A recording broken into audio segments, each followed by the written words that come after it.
nombre de la Academia Nacional de Medicina, quiero darles la bienvenida al 10º webinar conjunto entre las Academias de Medicina de Francia, Uruguay y Buenos Aires.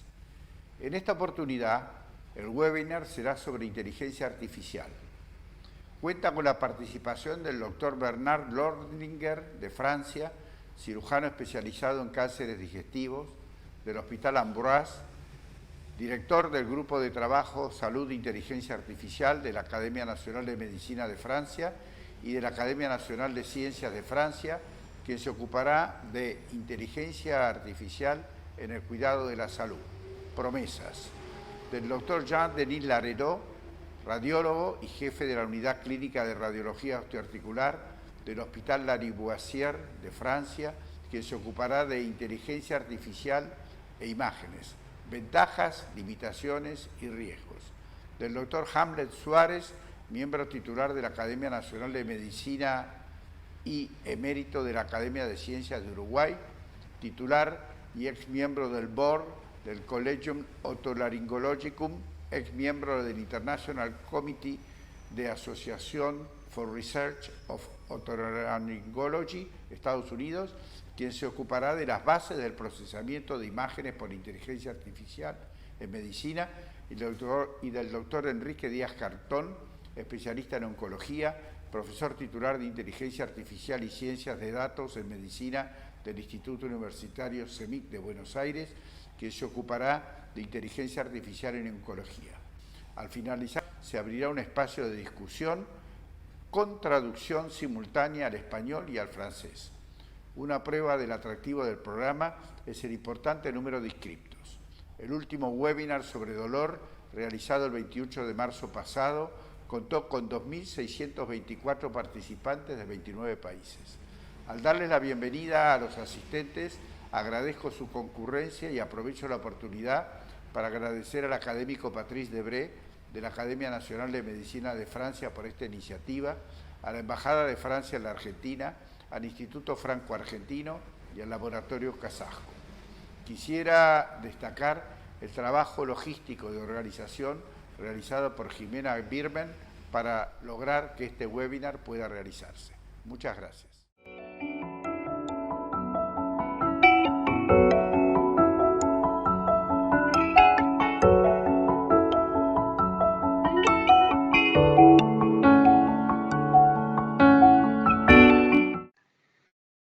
Bonjour à toutes et à tous, je suis le professeur Patrice Debré, président du Comité des Relations Internationales de l'Académie de Médecine de France. J'ai le très grand plaisir d'ouvrir, aux côtés de mes amis et collègues, le professeur Jean-Antonio Mazzei et le professeur Sonia Boudrandi, ce 10e webinaire.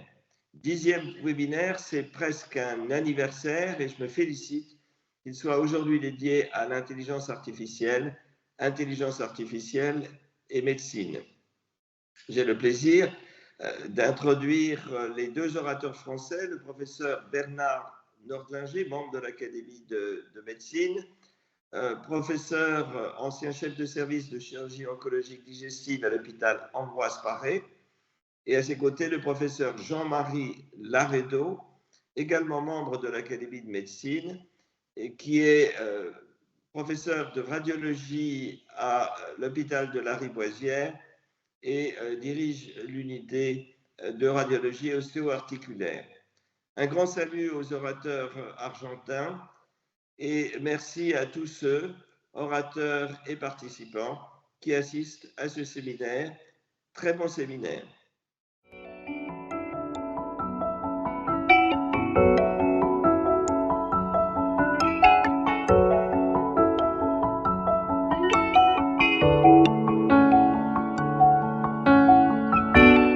Muy buenos días, estimados colegas. Como presidenta de la Academia Nacional de Medicina del Uruguay, transmito el honor que es participar desde mi país junto a las Academias de Medicina de Buenos Aires y de Francia en esta actividad de difusión del conocimiento mediante el 10º webinar. En esta oportunidad con un tema desafiante y de gran actualidad como la inteligencia artificial.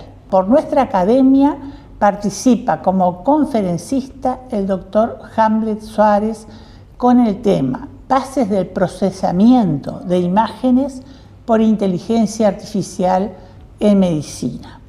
El doctor Hamlet Suárez es médico PhD especializado en otorrinolaringología, investigador nivel 3 de la Agencia Nacional de Investigación, con numerosos trabajos en su especialidad y en especial en otoneurología. Miembro titular de nuestra Academia Nacional de Medicina, miembro emérito de la Academia de Ciencias del Uruguay, donde fue miembro titular. Ex miembro del board del Colegio de Otorrinolaringología y del Comité de la Asociación para la Investigación en Otorrinolaringología. Muchas gracias a todos desde el Uruguay, el mayor de los éxitos en esta jornada.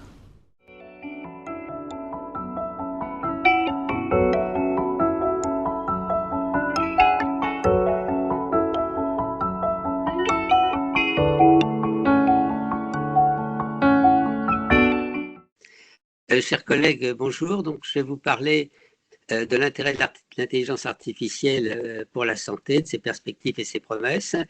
Mes diapositives seront en anglais et je vous parle en français. Alors, voici l'Académie de médecine de France que vous connaissez. Alors, vous me pardonnerez de revenir aux bases pour continuer. Ce qu'on appelle intelligence artificielle, ce sont les théories et les techniques qui permettent à des programmes d'ordinateur de résoudre des problèmes et qui peut ressembler par certains caractères à l'intelligence humaine. Elle permet un calcul rapide, logique, objectif dans un domaine spécifique. En général, elle est entraînée par l'expérience passée, mais plus seulement ça, puisque maintenant, elle aussi peut fonctionner automatiquement. Alors, l'intelligence artificielle, tout le monde en parle sans toujours savoir ce que c'est. Elle est inévitable, fascinante, elle fait le buzz dans les médias. En santé, on dit qu'elle pourrait être la médecine du futur ou le futur de la médecine. Elle pourrait faire aussi bien ou même mieux que les médecins. Donc la question, c'est comment est-ce qu'elle fonctionne? Est-ce qu'elle va vraiment, véritablement améliorer la prise en charge de notre santé? L'intelligence artificielle, elle est faite d'algorithmes et de données. Un algorithme, c'est une séquence d'opérations pour résoudre un problème. Les données, c'est les traces que nous laissons partout sur Internet, les objets connectés, les banques, les pharmacies. Les données sont le facteur limitant de l'intelligence artificielle. Il y a des données privées ou publiques qui sont stockées dans des entrepôts de données de santé ou les clouds. Et en France, pour avoir un entrepôt de données de santé, il faut une autorisation officielle. Un point important, c'est le partage des données qui peut concerner les données privées, les données en open data, c'est les données accessibles à l'open science. Et puis, il y a tout le problème des données publiques qui ont été enregistrées sur des entrepôts et où le principe est de les partager, principe qui n'est pas toujours suivi et parfois il faut insister un peu pour que les administrateurs de ces données acceptent de les partager. Et puis, il y a des systèmes comme la blockchain qui permettent de partager des bases de données sous contrôle et en voyant ce qui est dans ces bases de données. En France, la particularité, c'est que la loi française permet l'accès aux données de santé de la totalité quasiment de la population française, 67 millions, pour des raisons, des fins de recherche. Ce qu'on appelle le SNDS, le Système national des données de santé, permet d'accéder aux données de santé publique, soit aux données de l'assurance maladie, qui au départ servent à rembourser les frais santé, aux données des hôpitaux qu'on appelle le PMSI ou au registre des décès, tout ça pour des raisons de recherche. En Europe, la priorité a été mise sur la protection de la vie privée des personnes avec le RGPD, en anglais, General Data Protection Regulation. Alors, comment accède-t-on à ces données de santé en France, ces données de santé publique? D'abord, il faut avoir une approbation par un comité qui s'appelle le CESRES, Comité éthique et scientifique, qui va regarder si la demande a un intérêt pour le public, s'il ne s'agit pas d'un usage commercial, si elle est conforme à l'éthique et s'il y a un intérêt scientifique Tout ça parce que les données appartiennent à la population et qu'on ne peut pas en faire n'importe quoi. Et puis, il faut une autorisation par la CNIL, la Commission nationale d'informatique et liberté, qui s'assure que les patients ont eu une information individuelle ou collective et que les données ont été anonymisées avant d'être utilisées pour la recherche. Ce qu'on appelle le Health Data Hub, c'est la plateforme nationale des données de santé qui a pour but de faciliter l'accès aux données pour les chercheurs en proposant un guichet unique avec une plateforme sécurisée disposant de tous les moyens modernes de traitement de ces données. Alors, on parlait des données, maintenant des algorithmes. Les algorithmes s'adaptent aux tâches, c'est ce qu'on appelle le machine learning ou le deep learning. Au départ, les ingénieurs codent les règles des machines et puis les algorithmes apprennent progressivement par feedback avec des succès et des récompenses et des échecs. Les techniques de machine learning s'inspirent du fonctionnement du cerveau humain en simulant des réseaux de neurones avec, sur ce schéma, une question qui arrive de la gauche, qui franchit des réseaux de neurones cachés et la réponse sur l'analyse qui est sortie à droite. Alors, venons-en maintenant à l'intelligence artificielle appliquée à la médecine. Ce sont avant tout les spécialités médicales qui sont basées sur l'analyse d'images qui sont concernées, c'est-à-dire la radiologie, la pathologie, la dermatologie.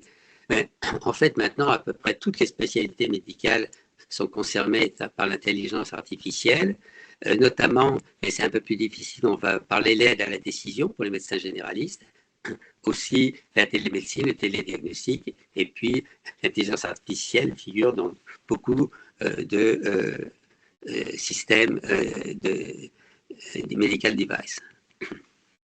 Alors l'image, c'est le principal domaine. Pourquoi? Parce que maintenant les résolutions d'images de scanner, 1 mm, n'est pas visible à l'œil humain, mais est parfaitement accessible à la lecture par les machines, qui permet aussi d'avoir des informations sur l'évolution, par exemple, d'une tumeur en fonction du traitement, sur l'imagerie fonctionnelle, sur l'imagerie moléculaire, et qui permet aussi d'aider à la modélisation de la progression des tumeurs et des métastases en fonction du traitement, ce qui peut être très utile pour adapter le traitement en fonction des résultats.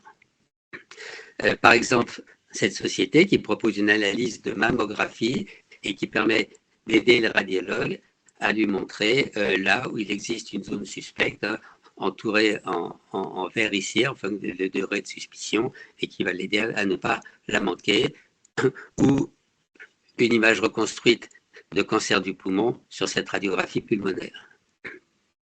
Elle peut aussi être aidée dans les pays du Sud, par exemple pour connecter une sonde d'échographie à un smartphone et transmettre à distance pour permettre l'analyse de l'image par un radiologue.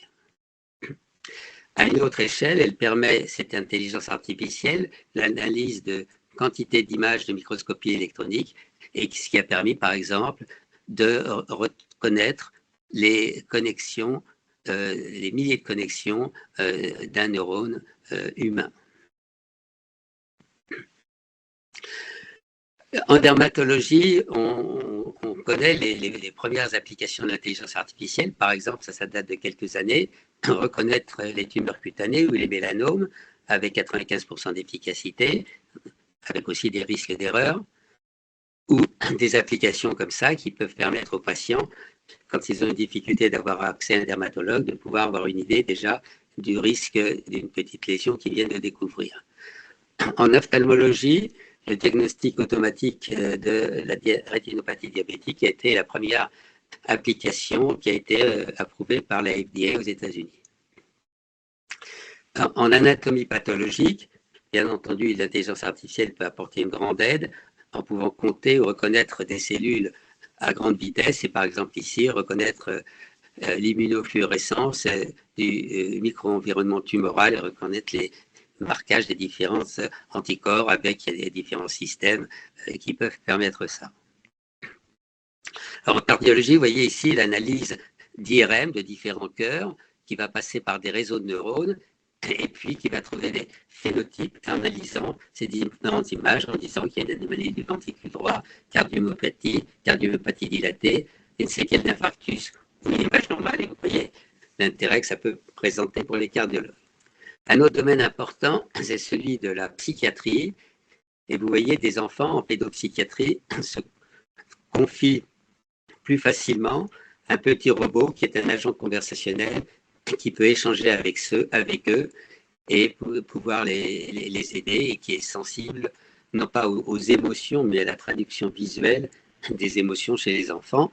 Alors ça existe aussi à l'autre extrémité de la vie, dans les établissements pour personnes âgées. Vous voyez, ces petites fourrures, c'est un petit phoque qui peut détecter l'expression de l'émotion et qui peut lui simuler l'émotion. C'est pas vraiment une empathie, mais ça peut aider dans les maisons pour personnes âgées, quand notamment il y a un manque de personnel. L'intelligence artificielle et la dépendance, il faut bien considérer que d'un point de vue éthique, l'intelligence artificielle doit pouvoir être utilisée pour réparer les personnes malades ou handicapées. On a par exemple les exosquelettes ou les interfaces cerveau-machine.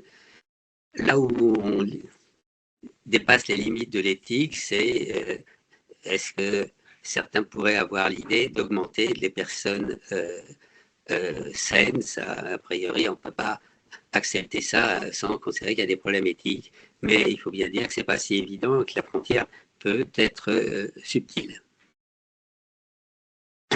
En chirurgie, on parle beaucoup des robots chirurgicaux.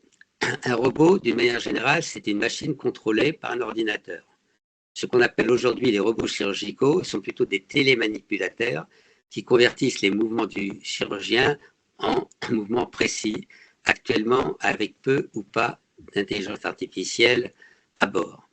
Alors, il est inévitable que arriveront sur le marché des robots chirurgicaux contrôlés par l'intelligence artificielle. Personnellement, je crois que le futur est plutôt aux collaborations entre chirurgiens et robots pour faire des gestes plus pratiques et plus contrôlés qu'à des robots chirurgicaux complètement autonomes. Alors, dans le domaine du cancer, vous voyez par exemple un classement automatique des gènes exprimés par des cancers du sein qui permet de classer en fonction des mutations des gènes exprimés, qui les classe automatiquement, ce qui permet aussi d'aider au choix du traitement. Un petit mot sur la pandémie Covid-19. L'intelligence artificielle et le numérique ont servi à modéliser l'évolution de l'épidémie, anticiper les besoins hospitaliers, les risques de saturation des réanimations, des applications de tracking pour savoir où étaient les gens malades, l'identification des facteurs de risque, mais l'intelligence artificielle, à proprement parler, pour cette épidémie-là, n'a apporté qu'un bénéfice très modeste. En revanche, elle a permis de mieux la comprendre et les leçons apprises pourront très certainement être utiles pour d'éventuelles futures épidémies. Par exemple, l'analyse d'une pneumopathie du Covid-19. Alors, un mot sur ce qu'on appelle le jumeau numérique. Le principe, c'est à partir d'un patient réel, d'entrer toutes les données biophysiques, géométriques, biologiques, dans un patient virtuel personnalisé qui pourra servir à terme pour le diagnostic, le pronostic, le traitement, et puis faire des études de recherche qu'on appelle de la recherche in silico, et ça c'est un modèle qui a son un avenir important. Un petit mot sur l'aide au diagnostic, notamment concernant l'aide pour les médecins généralistes. Ce qu'on peut dire actuellement, c'est que les outils qui permettent une synthèse des différentes modalités diagnostiques, ce qu'on a vu tout à l'heure, l'imagerie, etc., pour un praticien général, pour l'instant, n'ont pas été validés. Les outils de synthèse n'ont pas été validés. Il y a des nouveaux systèmes qui sont entraînés uniquement sur des données médicales, par exemple PubMed, qui peuvent apporter des réponses plus spécifiques que les systèmes qui sont entraînés sur des données générales. Et puis, il y a les IA génératives qui peuvent proposer un diagnostic, mais il faut bien garder en esprit que ces IA génératives, je vais vous en dire un mot tout à l'heure, proposent un texte et ne sont pas entraînées pour proposer un diagnostic exact. Donc, il est très important que leurs propositions soient validées par un médecin. Alors, les obstacles à l'aide au diagnostic, il y en a actuellement, ce qui fait que pour l'instant, il y a eu un certain nombre d'échecs. Ils peuvent être techniques pour des questions de données, d'algorithmes, d'interopérabilité. Il y a eu beaucoup d'échecs pour les GAFAM, ce qui fait qu'ils ont dû affiner leur stratégie. Mais ils sont surtout ces obstacles humains, parce qu'actuellement, les cliniciens sont souvent hésitants à adopter l'usage d'outils dont ils ne comprennent pas le fonctionnement et les utiliser dans leur pratique. Et en France, en tout cas, le nombre de médecins généralistes qui utilisent ces systèmes est très faible. Et puis, il y a ce qu'on appelle la black box, c'est-à-dire ce qui se passe entre l'entrée de la question dans le système d'IA générative et la réponse, et pas toujours très clair. En tout cas, ce qui est important, c'est que le médecin doit pouvoir expliquer au moins la logique de la recommandation. Et ce qui est important encore plus, c'est que l'intelligence artificielle ne peut pas remplacer la relation personnelle entre un patient et son médecin. Il ne peut pas faire d'examen clinique, il n'a pas de bon sens, il n'a pas d'empathie. Alors certains systèmes d'IA peuvent avoir des simulations d'empathie, mais ce n'est pas une vraie empathie. Et la question qui est ouverte, bien sûr, c'est est-ce que l'intelligence artificielle peut entrer en compétition avec les médecins? La question est ouverte. Maintenant, sur certains parties spécifiques, oui. En général, pour l'instant, non. Donc, de toute façon, ce qui est important, c'est que les médecins vont avoir à apprendre à utiliser ces nouveaux outils pour en connaître et les intérêts et les limitations. L'idée n'est pas de créer des docteurs automatiques, mais des docteurs augmentés, mieux informés, mieux équipés, pour mieux traiter leurs patients. Un petit mot sur la recherche médicale, puisque tous les chercheurs maintenant utilisent l'intelligence artificielle. Elle permet d'analyser les données, de regarder les relations entre génotype et phénotype, de tester des hypothèses ou d'en préparer, de développer des études cliniques en utilisant les données biréelles, les groupes contrôle synthétiques, recherche de patients pour des études, et peut même aider à la rédaction d'articles, ce qui peut poser des problèmes de temps en temps. Enfin, en gros, tous les chercheurs utilisent maintenant l'intelligence artificielle et très souvent l'intelligence artificielle générative. Par exemple, en recherche, ce travail d'AlphaFold qui a permis de déterminer la structure tridimensionnelle des protéines, qui a été publié en 2021. J'avais eu la chance d'inviter à l'Académie de médecine le premier auteur en 2022, et cette équipe a eu le prix Nobel de chimie en 2024, une découverte très importante qui n'aurait pas été possible sans l'intelligence artificielle, pour fabriquer des protéines à peu près de toutes les formes. Alors, bien entendu, on ne peut pas utiliser cet outil qui est l'intelligence artificielle sans en tenir compte des considérations éthiques. Le but, c'est d'utiliser le potentiel et minimiser les risques de mauvais usage, parce qu'il faut bien savoir que l'intelligence artificielle reproduit tous les biais des data avec lesquels elle a été entraînée. Il s'agit des biais de genre, ethnique, ou d'inégalité sociale. Et donc, il est très important de s'assurer que les grands principes démocratiques qui sont ceux-ci sont bien respectés dans les systèmes d'intelligence artificielle. En Europe, donc, la régulation de l'intelligence artificielle est régulée au niveau européen, avec, j'en parlais tout à l'heure, le Règlement général de la protection des données, le Digital Services Act, et puis le AI Act, qui se met en place progressivement et qui va, par exemple, prévoir et insister sur les règles des firmes qui proposent des systèmes d'aide aux données, et notamment des données d'IA génératives. Un mot sur ces IA génératives, les Large Language Models, ChatGPT et les autres. Ils produisent très rapidement des textes tout à fait justes et impressionnants en réponse à des prompts. Ils sont très entraînés sur des très grandes quantités de données.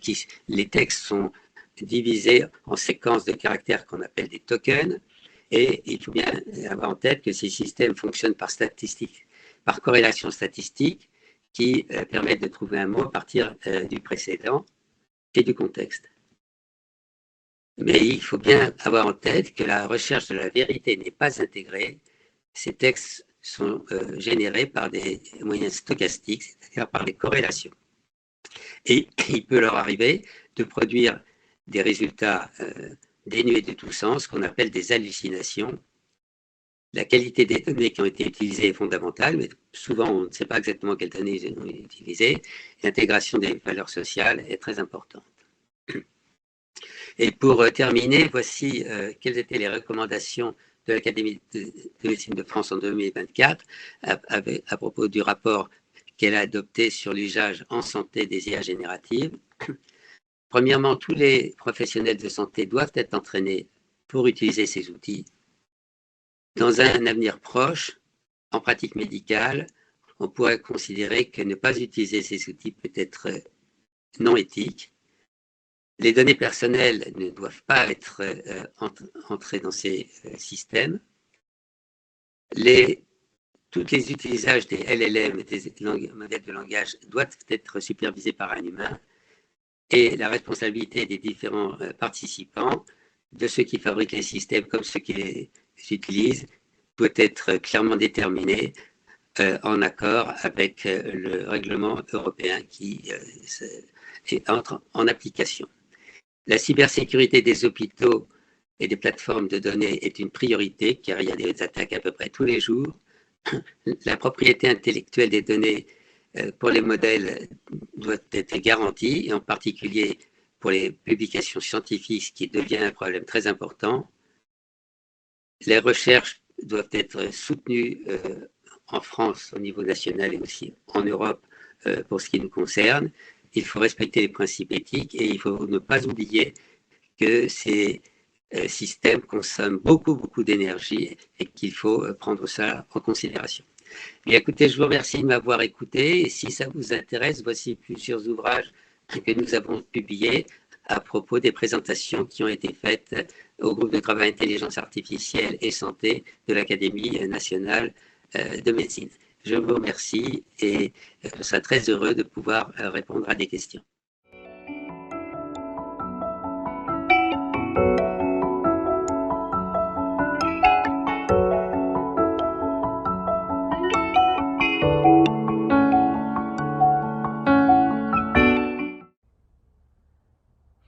Bonjour, je suis le professeur Jean-Denis Laredo, je suis un professeur émérite d'imagerie médicale et membre de l'Académie nationale de médecine et je vais vous entretenir de l'intérêt de l'intelligence artificielle en imagerie médicale. Voici mes liens d'intérêt, je suis consultant pour Siemens, pour Thales et notamment pour une start-up d'intelligence artificielle en imagerie qui s'appelle Glimmer, qui est une start-up française.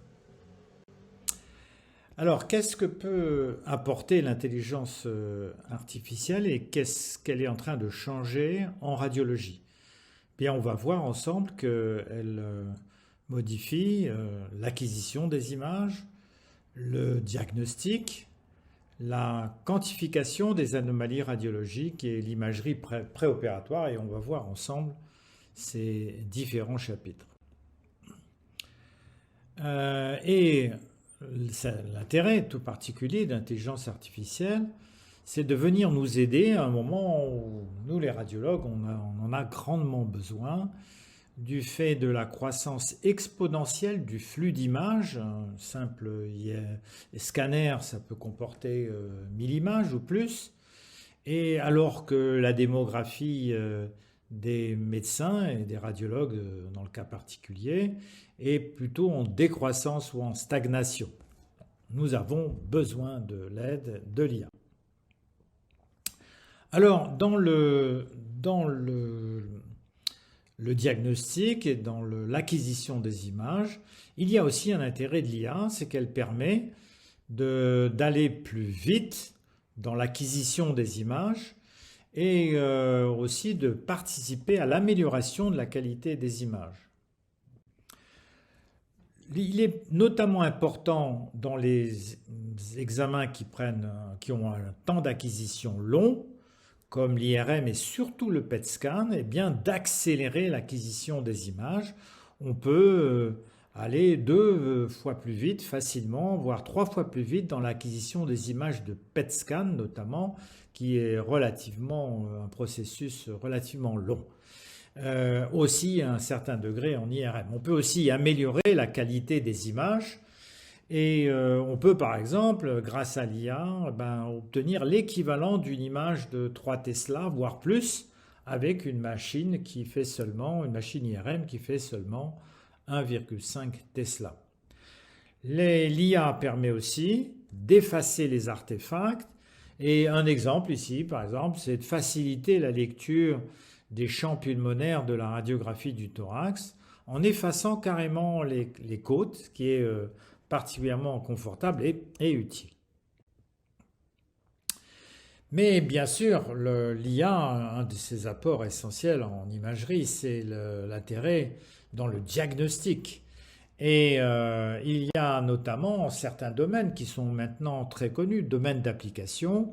On sait que l'IA est particulièrement efficace dans, par exemple, la reconnaissance des fractures, des luxations, la reconnaissance des anomalies pulmonaires sur la radiographie du thorax et la reconnaissance des anomalies du sein en mammographie. Je montre l'exemple des fractures. Eh bien, on va avoir, quand l'IA va rendre son résultat, elle va encadrer sur l'image l'anomalie. Et chose aussi très importante, c'est qu'elle peut montrer une seconde anomalie. Alors, vous connaissez certainement le biais de satisfaction. Quand nous, radiologues, et d'ailleurs tous les médecins, on trouve une première explication à la gêne, à la douleur du patient, on a tendance à arrêter la lecture. Et je peux vous le dire d'expérience, l'IA souvent trouve une seconde fracture alors qu'on se serait arrêté à la première seulement. En tout cas, elle est d'une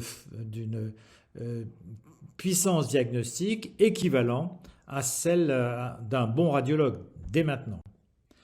Même chose pour la radiographie, la détection des anomalies sur la radiographie du thorax, dans les nodules, mais aussi dans les penchements, dans les anomalies du médiastin. Voilà. Toutes les anomalies pulmonaires pratiquement sont reconnues sur la radiographie de thorax par l'IA. Ainsi, le radiologue est, augmenté.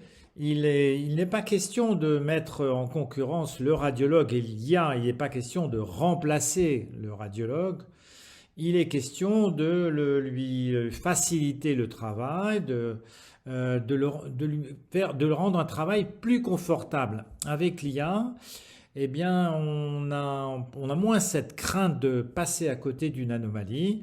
On peut réfléchir, on peut faire plus de choses, aller plus loin dans le diagnostic grâce à son aide. En outre, l'IA est disponible tout le temps, 24 heures sur 24 et chaque jour de la semaine. Et elle ne fatigue jamais. Et ça, c'est un avantage considérable car nous, humains, eh bien, dans le fond de la nuit, dans la deuxième partie de la nuit, quand nous sommes de garde, eh bien, nous sommes atteints par la fatigue, ce qui n'est pas le cas de l'intelligence artificielle. C'est un intérêt de l'IA dans le travail en urgence. Et il y a un autre intérêt, c'est de communiquer très vite les anomalies qui sont repérées. L'IA, si jamais, alors que le radiologue est occupé à faire par exemple une artériographie, s'il y a un patient qui a du sang dans son crâne au scanner, eh bien elle va communiquer au neurologue ou au neurochirurgien immédiatement à travers un circuit qui aura été installé dans l'hôpital. Ça, c'est une chose très importante. Il faut bien sûr intégrer l'IA dans la structure et l'organisation du PACS de l'hôpital. Eh bien, elle peut prévenir à tout moment en cas d'urgence. Et ça peut être particulièrement important quand il y a une urgence vitale comme un saignement intracrânien. Et elle peut faire un rapport qui est systématique, où rien n'est oublié forcément, contrairement à ce que peut faire un être humain. Et elle peut prioriser les urgences. Par exemple, vous arrivez après vous êtes absenté parce que vous avez fait une artériographie, eh bien l'IA peut vous dire choisir dans les examens en attente d'interprétation. Elle peut vous présenter ceux qui sont les plus urgents. Elle peut les communiquer, on l'a vu, aux urgentistes, mais elle peut aussi vous demander de les regarder en priorité pour confirmer son analyse. Hormis le diagnostic courant à l'hôpital ou dans votre cabinet, eh bien l'IA a aussi un intérêt pour la santé des populations. On va en voir un premier exemple. Par exemple, dans les pays en voie de développement, dans les régions du monde où il y a peu ou pas de médecins, où il y a peu ou pas d'assistance médicale, eh bien des non-médecins peuvent se déplacer avec une valise radiologique, avec un échographe, voire avec un appareil de tomosynthèse qui est ambulatoire, comme par exemple certaines firmes sont en train de les fabriquer. Et on peut ainsi envoyer des images au centre hospitalier qui est à distance et ainsi savoir s'il faut ou si le patient présente ou non une anomalie et si on peut le prendre en charge sur place ou s'il faut l'adresser à l'hôpital de référence. Et donc ça facilite considérablement la prise en charge des patients dans ces zones dépourvues d'assistance médicale. C'est aussi un outil de santé publique, l'IA, parce qu'elle permet de screener, alors j'emploie un mot anglais, mais elle permet de voir dans de grandes populations, de dépister des anomalies. Elle peut même rechercher un tas d'anomalies dans des examens qui ont été déjà faits. Par exemple, vous prenez les scanners du thorax qui ont été faits par centaines de milliers, par millions pendant la crise du Covid, ils sont inexploités actuellement. On pourrait très bien reprendre ces données et rechercher des anomalies importantes, des anomalies nodulaires pulmonaires, un emphysème pulmonaire par exemple, des calcifications aortiques, une dilatation de l'aorte thoracique, une ostéoporose et des fractures ostéoporotiques, une graisse épicardique et médiastinale trop importante qui est liée au syndrome métabolique, et on peut ainsi faire une véritable cartographie en population globale à partir de cette imagerie stockée. C'est ce que l'on appelle l'imagerie opportuniste qui bientôt sera un élément de santé publique extrêmement important. On peut aussi, bien entendu, l'utiliser dans le dépistage organisé systématique du cancer du sein. Il est fortement question dans beaucoup de pays de remplacer la deuxième lecture du dépistage systématique organisé du cancer du sein par l'intelligence artificielle. Hormis cet intérêt diagnostique, l'IA permet aussi de quantifier les images. Et ça, c'est très important parce que c'est un travail minutieux qui est extrêmement chronophage pour le radiologue et au point que on choisit une seule image et souvent dans un seul plan. L'IA peut mesurer en volume les anomalies sur des examens successifs et les comparer les uns aux autres. Par exemple, montrer l'évolution de ce nodule à 2 ans d'intervalle et même donner un temps de doublement de l'image et indiquer ainsi son agressivité et la possibilité d'un cancer. Elle peut aussi caractériser l'image. Elle peut dire si par exemple il y a une partie solide avec une partie en verre dépoli et ceci, ça permet d'évaluer le risque qu'il s'agisse d'un nodule cancéreux. Et elle peut même associer à ce diagnostic, on va dire, une probabilité que ça soit vrai. Elle peut vous dire, eh bien ceci c'est un cancer du sein à 95% de probabilité, ou alors là, il n'y a qu'un risque de 15%, ce qui permet de définir un seuil et une conduite à tenir. Elle peut mesurer une masse lésionnelle, par exemple une masse tumorale, mais aussi une masse d'anomalies dans la sclérose en plaques, et ainsi suivre l'évolution sous traitement et voir comment progresse ou régresse la maladie. Elle est même utile en imagerie préopératoire pour prévoir quel va être le geste chirurgical optimal et même aider le chirurgien à le définir. Et ainsi, par exemple, dans cette tumeur de la queue du pancréas, eh bien, elle peut faire des choses tout à fait étonnantes, c'est-à-dire qu'elle peut, si on désire opérer sous cœlioscopie, par exemple, chez ce patient, elle peut simuler le gonflement de l'abdomen après l'injection d'air, elle peut vous indiquer où il faut mettre le cœlioscope et où il faut mettre les instruments de façon optimale. Elle peut vous prévoir ce que le chirurgien va voir et non seulement les organes mais les vaisseaux, et vous proposer ainsi une voie d'abord et un geste. On peut le chirurgien pourra répéter le geste avant l'intervention et ainsi on pourra maximiser les chances de réussite et de chirurgie optimale comme dans ce cas.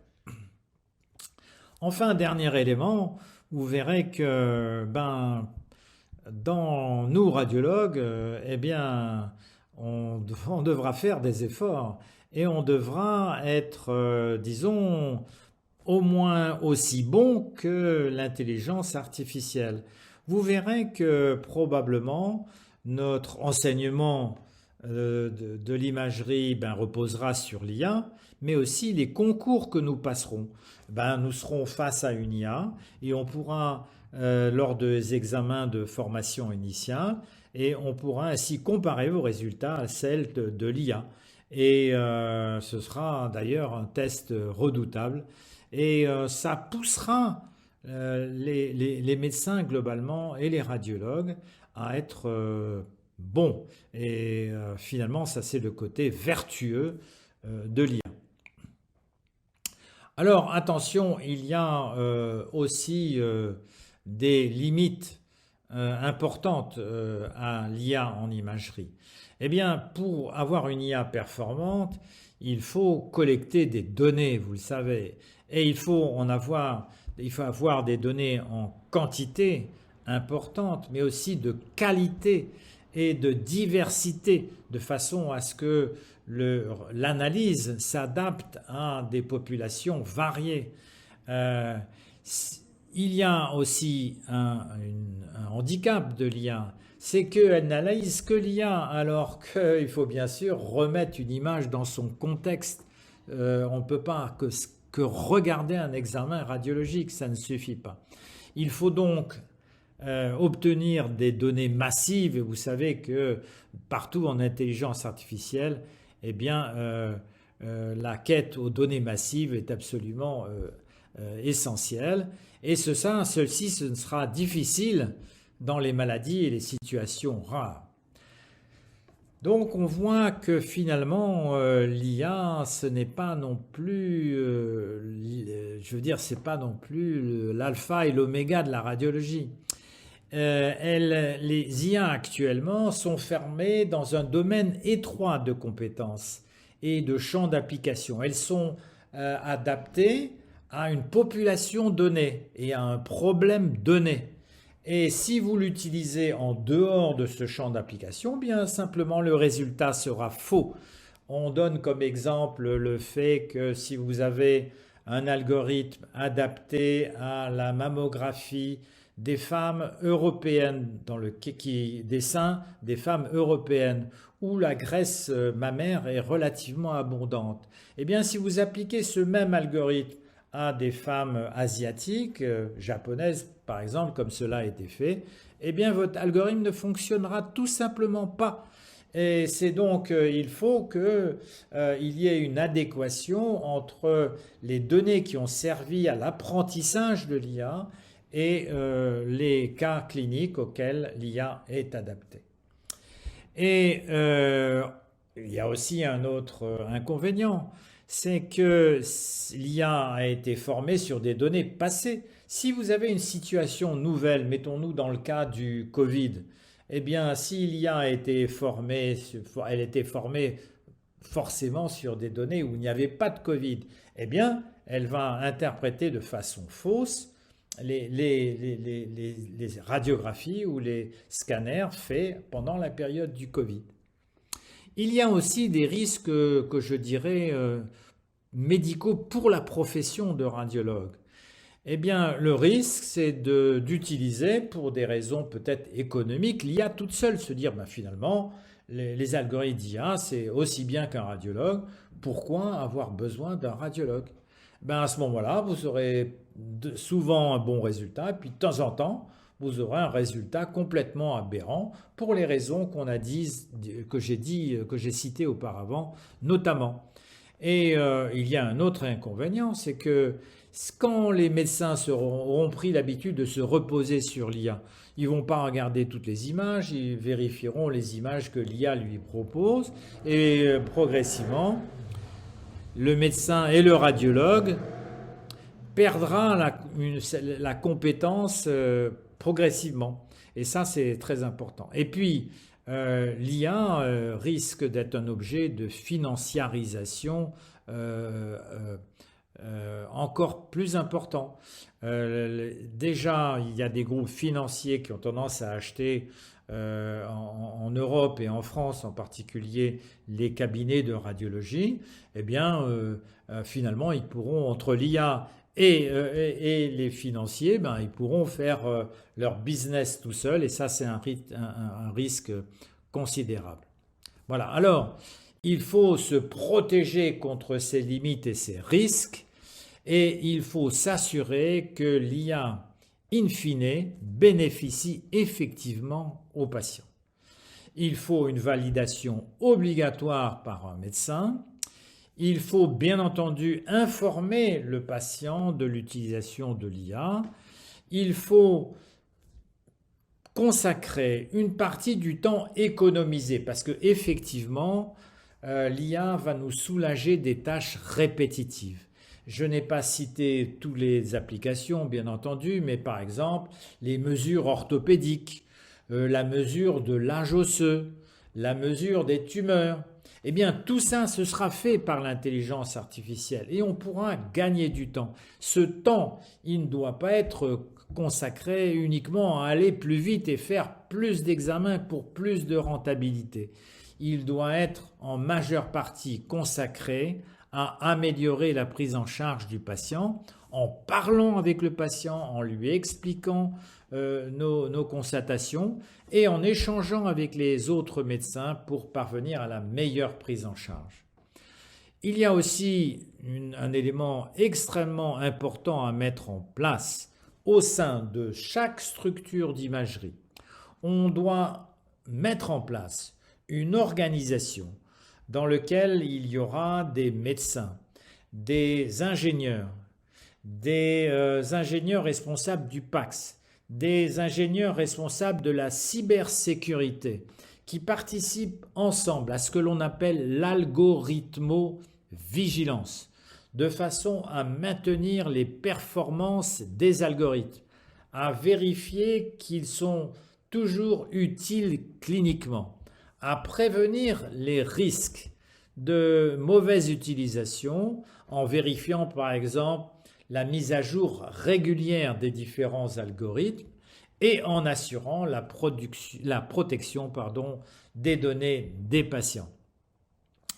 Dernier élément, eh bien, il faut dès maintenant porter à la connaissance des professionnels de santé déjà en fonction, mais aussi et surtout des étudiants. Il faut leur apprendre à travailler dès maintenant avec l'IA, leur apprendre quelles sont les limites, quels sont les risques et quelles sont les précautions d'utilisation indispensables que l'on doit respecter et dont j'ai cité les plus importantes. Eh bien, je vous remercie pour votre attention. Bonne journée.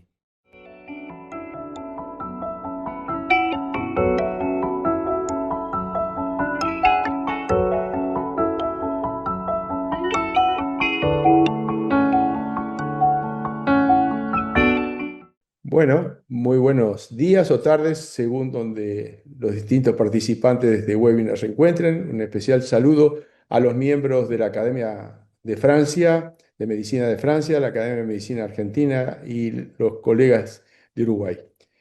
El tema que este webinar va a tratar es el que en los últimos pocos años atrás empieza a aflorar como un tema fundamental en el progreso y el conocimiento en medicina y la manera, sobre todo, en que debamos abordar el manejo de pacientes, de diagnósticos e incluso de tratamientos. La inteligencia artificial ha venido conceptualmente no a sustituir, sino a colaborar con los procedimientos médicos. La presentación mía especialmente va a estar dirigida al procesamiento de imágenes, que es un tema que nuestro grupo de otoneurología trabaja especialmente.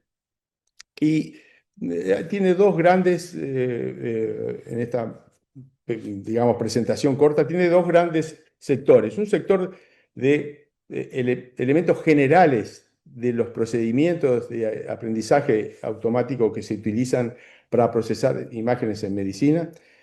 Después el modelo que especialmente en nuestro grupo de otoneurología estamos trabajando, en un modelo que digamos que puede servir para ver las potencialidades y las dificultades que tiene el desarrollo de un algoritmo para la medicina. Y después, digamos, el manejo de eventuales beneficios y riesgos que tienen los procedimientos de procesamiento automático de imágenes.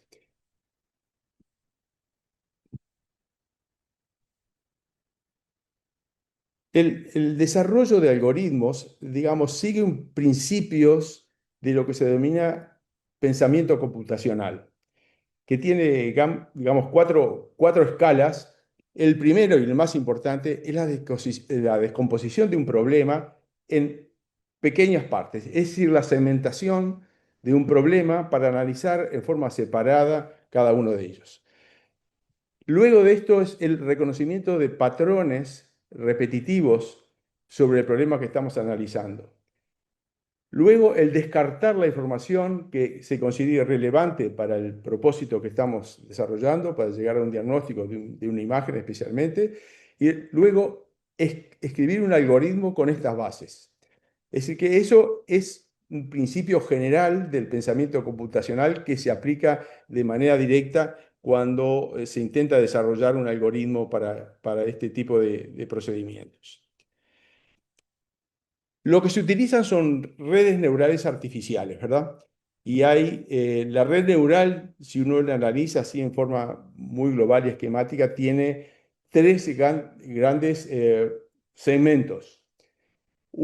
El segmento de entrada, que es toda la información que le damos, ya decimos una cosa que probablemente la vayamos a repetir, que esto es crucial la entrada de información que le demos. ¿Por qué?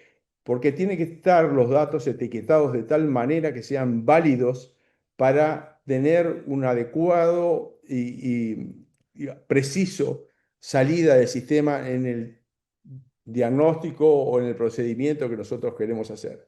Es decir, que el patrón para los datos que va a analizar el algoritmo tienen que estar absolutamente bien etiquetados, ¿no?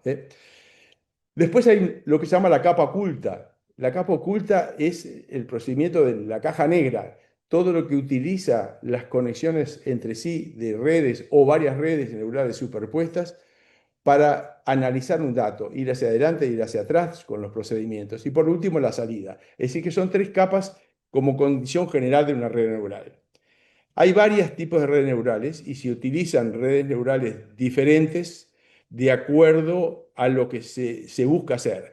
Hay una llamada feed-forward, que es un procedimiento lineal, entrada, procesamiento y salida, que se utiliza mucho sobre todo para análisis de textos y corrección de patrones de textos.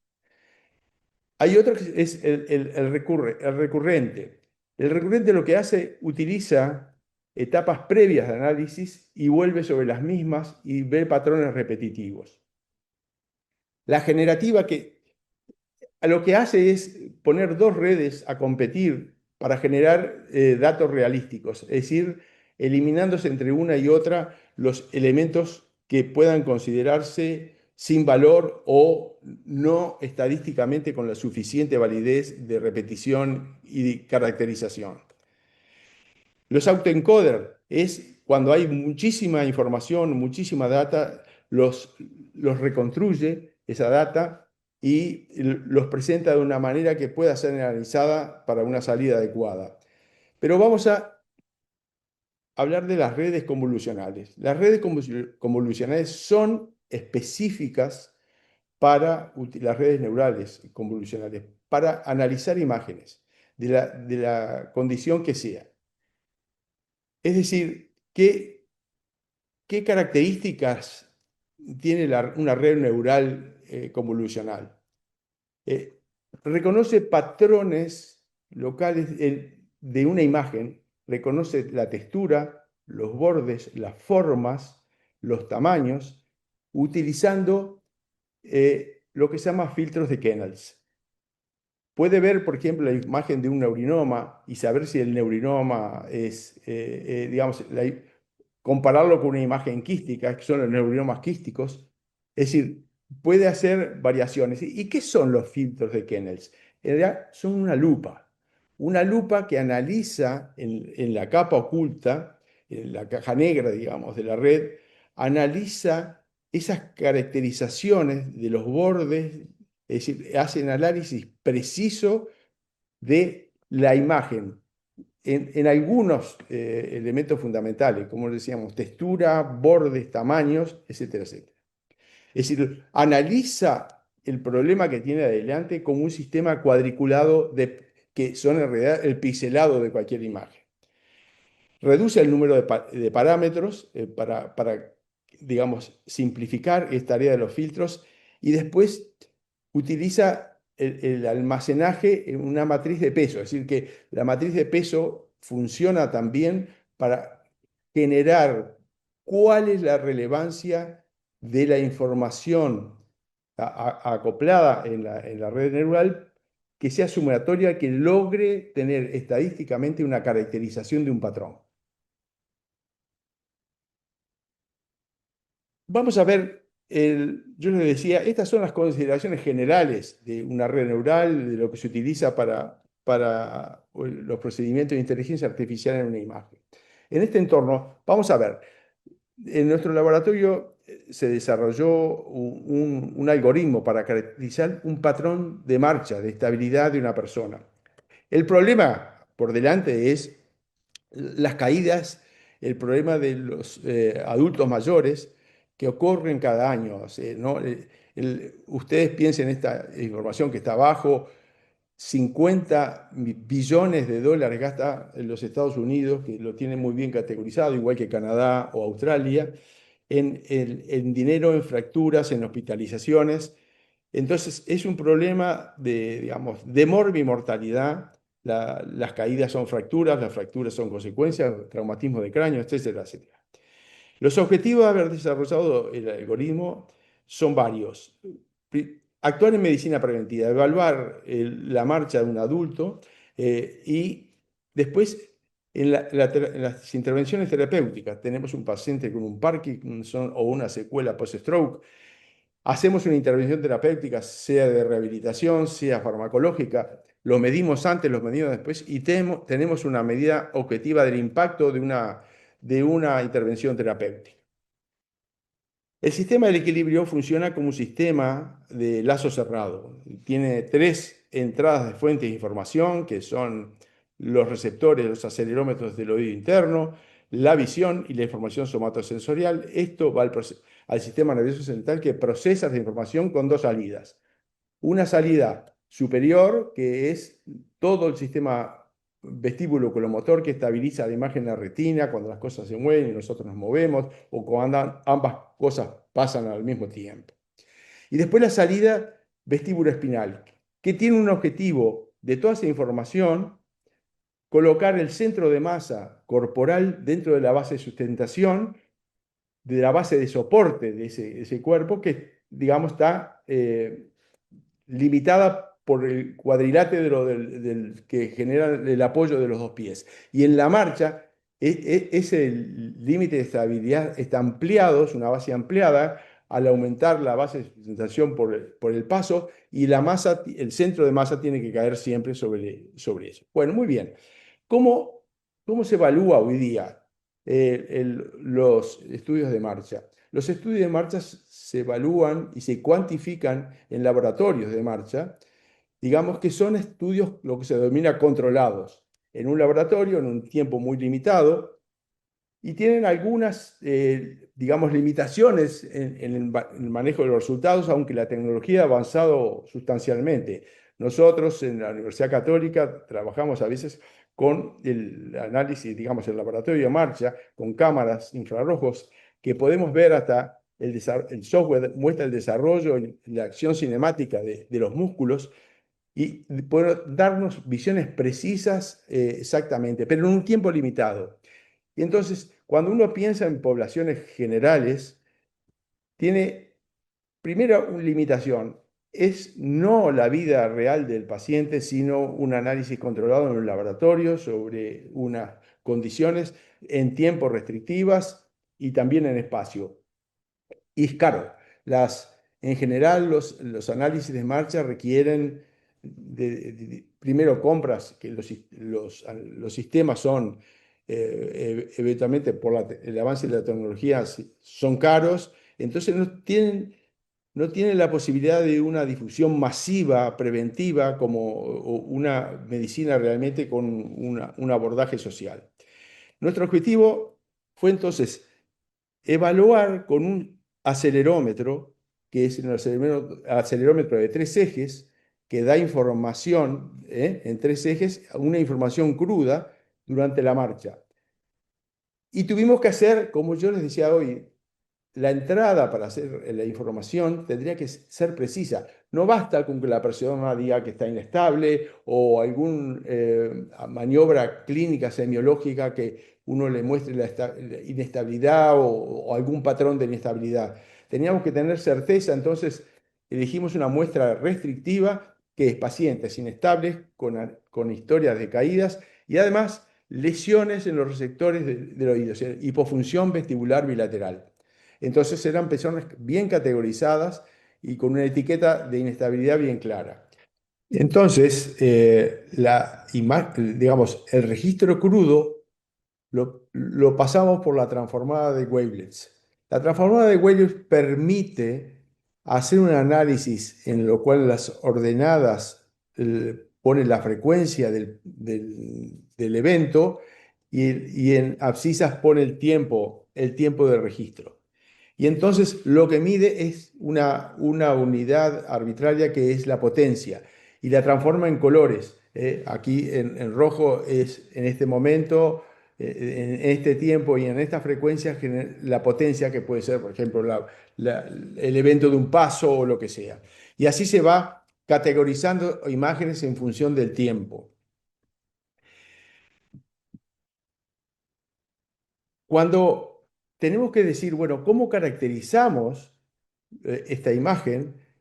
La transformada de Wavelets la pasamos por un filtro que se llama el nivel de concurrencia de matrices de grises, el GLCMI, que lo que permite es evaluar con precisión la textura, los bordes de los grises y los claros de la imagen.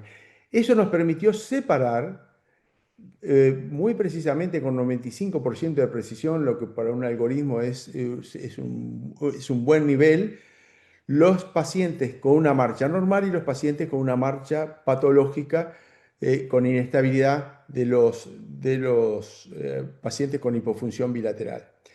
Esto permite dos cosas: largos registros largos y evaluar la posibilidad de un paciente con un acelerómetro en su cintura nomás que haga la vida diaria. Es decir, puede hacerse registro de 12, 14 horas en el cual la movilidad del paciente se analiza durante todo el día y se ve, digamos, ante los distintos eventos de su vida diaria, cómo son las respuestas posturales y de marcha que el paciente Tenemos mucho camino por delante porque vamos a necesitar muchísima data, asociaciones con otros grupos para tener una data que pueda ser adecuada y con una precisión determinada.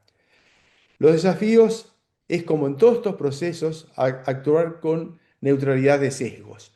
¿Qué quiere decir?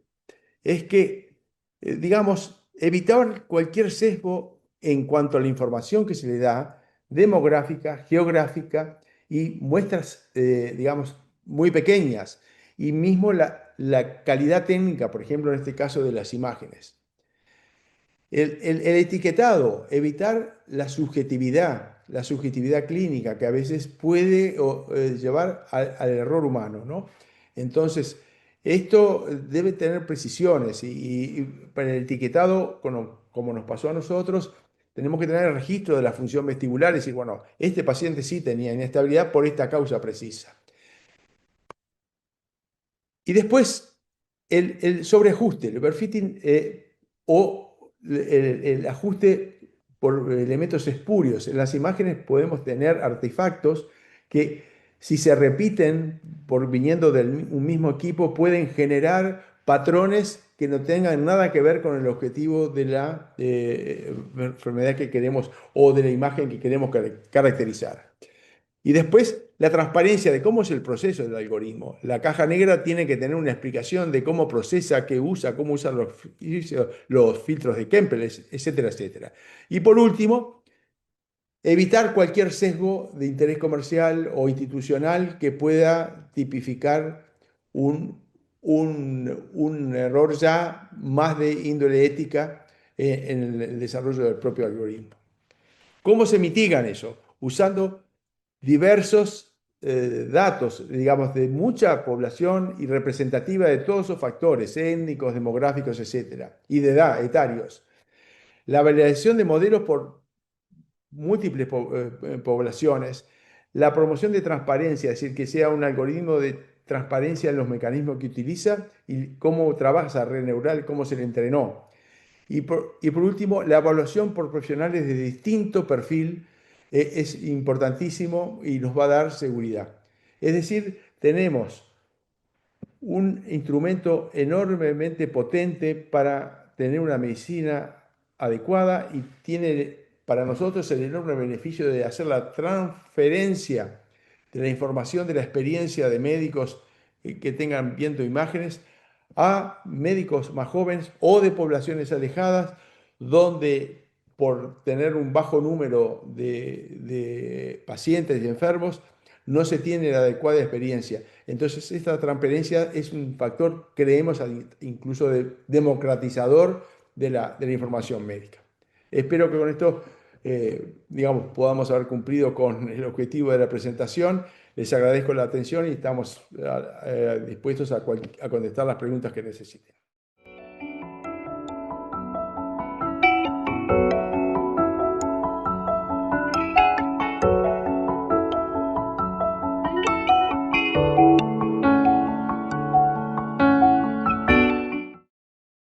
Es un placer poder tener esta oportunidad de hablar de inteligencia artificial en oncología. Vamos a definir primero inteligencia, que es la capacidad entre adaptar el entorno y adaptar el entorno a nosotros, es esa coordinación o balance, y la artificial no es otra cosa que la simulación de procesos de inteligencia humana por parte de computadoras o sistemas informáticos. Y algo muy interesante que dijo Jerry Gabulsi, que es el director de TED en español en el 2023, es que quizá el ser humano no sea lo suficientemente inteligente para poder definir inteligencia, y por eso es que vemos tantas definiciones de inteligencia en la literatura.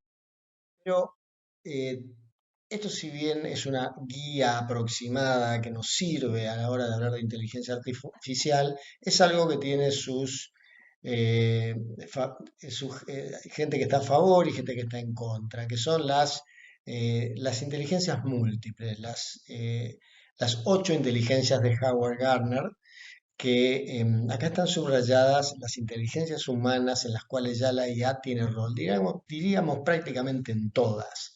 Y la más conocida es la lógico-matemática, que es la que se mide por el coeficiente intelectual, Elon Musk tiene 155, Einstein hubiese tenido 160, pero el último modelo de OpenAI, que es el O3, tiene 136. La lingüística como un Borges, la musical como un Mozart, la visual y espacial como un gran arquitecto, la kinestésica como un Messi. La interpersonal y la intrapersonal son las inteligencias emocionales, en donde hasta hace muy poquito estas no estaban subrayadas porque en mis charlas yo decía que la artificial no había llegado, pero bueno, ya ha llegado y muy fuerte y vamos a ver cómo ha llegado. El gran problema que estamos teniendo hoy es en la inteligencia kinestésica y eso lo vamos a ver ahora. El promedio del coeficiente intelectual de un ser humano es de 100, 101, y esto ya se había logrado con ChatGPT 4.5 que salió hace apenas 4 meses. Hoy ya con el O3, que es el que tenemos acá en el extremo, estamos en un nivel de coeficiente intelectual de 136, o sea, 36 puntos más que el promedio del ser humano promedio, por vaya la redundancia. Esto es muchísimo. Y hay muchísimos sistemas y este crecimiento está siendo exponencial porque entre el ChatGPT 4.5 y el O3 pasaron apenas meses. Y yendo a los tipos de inteligencia artificial, que esto es una definición que tomó el filósofo John Searle, y que para esto sí nos ayuda mucho los tipos de inteligencia múltiple de Howard Gardner. Está la simple, que solo puede hacer una cosa, como jugar al ajedrez, y está la compleja o la AGI, que es la que tiene la capacidad de todo el cerebro humano o inclusive más. Y se ha dicho, algunos dicen que ya llegamos, otros hablan de que vamos a llegar en unos 5 años, pero es mucho más optimista que el 2045 que decía Ray Kurzweil hace apenas un par de años, cuando me acuerdo revisando mi presentación de 2023. Y la suprahumana, la superinteligencia, es la que va a tener la capacidad va a tener una capacidad superior a los seres humanos. Y el aprendizaje automático tiene dos ramas. El Machine Learning es una tecnología que le permite a las computadoras aprender y mejorar automáticamente de la experiencia sin ser programadas explícitamente para ellos, a diferencia de la computación tradicional. Y el Deep Learning es una rama similar al cerebro humano que por medio de redes neuronales detecta sutiles desvíos de patrones en enormes cantidades de datos y además que pueden tomar decisiones propias sin intervención humana. Por tanto, es muy importante un concepto que se llama alineamiento, que es alinear la inteligencia artificial con lo que queremos los seres humanos. Porque si la inteligencia artificial no tiene un propósito, y yo le pido a una inteligencia artificial que elimine el calentamiento global, lo primero que va a hacer es eliminarnos a todos nosotros. Hay grandes cerebros como Ilya Sutskever, que era el cerebro de investigación de OpenAI, que en mayo del 2024 se dedicó, armó su empresa que se llama Safe Superintelligence, que se está dedicando al alineamiento de la superinteligencia artificial. Y el tipo de aprendizaje supervisado, esto es un tipo de un sinónimo de inteligencia artificial en el cual aprenden aprenden a partir de ejemplos y datos. Y tenemos tres. El supervisado, que recibe datos de entrenamiento etiquetados, por ejemplo, una célula normal de mama, una célula de cáncer de mama, y yo las etiqueto. Digo, esta es normal, esta es tumoral. Y le doy miles y miles y cientos de miles de ejemplos hasta que el sistema aprende a diferenciar una célula tumoral de una célula normal con un área bajo la curva predictiva del 99%, y yo cuando le muestro una célula va a saber cuál es tumoral y cuál es normal. El no supervisado es el que recibe los datos no etiquetados y aprende a detectar patrones dentro de los datos. O sea, le doy 1000 células marias normales, dice, estas son todas parecidas, las agrupa en un clúster.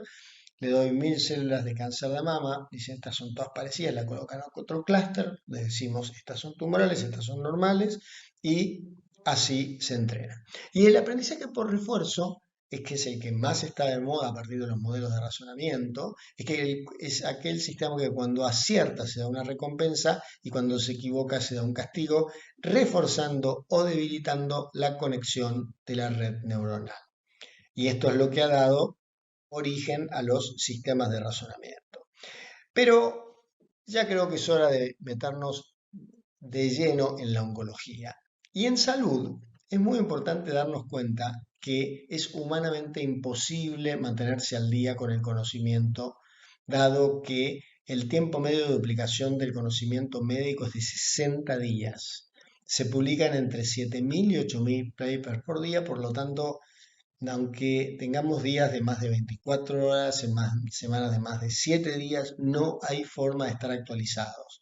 Necesitamos un copiloto que esté al lado nuestro y que nos ayude con todo el conocimiento y ante un paciente complejo que tenemos, le hacemos la pregunta al sistema y el sistema nos dice, mira, ya ayer en Seúl salió un paper con esta nueva droga que ha sido aprobada por la FDA